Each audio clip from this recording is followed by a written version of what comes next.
Welcome to சித்தூஸ் clip Tamil.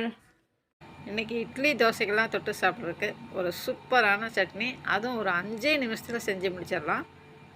வேர்க்கடலை பொட்டுக்கடலை ரெண்டுமே சரி பாகமாக எடுத்துக்கோங்க. வேர்க்கடலை ஒரு 2 கைப்பிடின்னா பொட்டுக்கடலையும் ஒரு 2 கைப்பிடி. ரெண்டுமே வறுத்த கடலையாக தான் கடையிலேருந்து வாங்கிட்டு வரோம். இருந்தாலும் ஒரு தடவை லைட்டாக அப்படியே சூடு ஏற்றிக்கலாம். அப்போ தான் அந்த வாசனை சட்னியில் நல்லாயிருக்கும். முக்கியமாக இந்த சட்னிக்கு தேங்காய் தேவையே இல்லை. கடலையை லைட்டாக வறுத்துட்டு நல்லா ஒரு தட்டில் கொட்டி நல்லா சில்லுன்னு ஆற வச்சுருங்க. அதுக்கப்புறமா மிக்ஸி ஜாரில் சேர்த்துக்கலாம். ஒரு காரத்துக்காக ஒரு 4 காஞ்ச மிளகாய். காரம் கொஞ்சம் ஜாஸ்தியாக வச்சிங்கன்னா ஒரு கல் அதிகமாக வச்சா தான் நல்லாயிருக்கும்.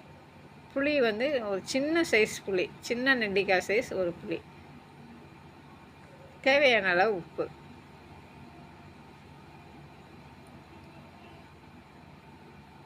ஒரு 4 கருவேப்பிலை இலைகள் ஒரு 4.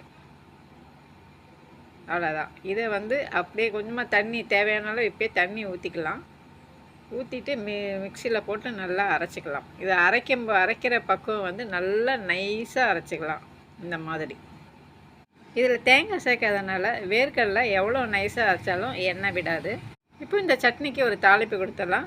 வெறும் எண்ணெய், கடுகு, உளுத்தம்பருப்பு, ஒரு காஞ்ச மிளகாய் 3 கிள்ளி போட்டு கொஞ்சம் கருவேப்பிலை போட்டு தாளித்து கொட்டிடலாம்.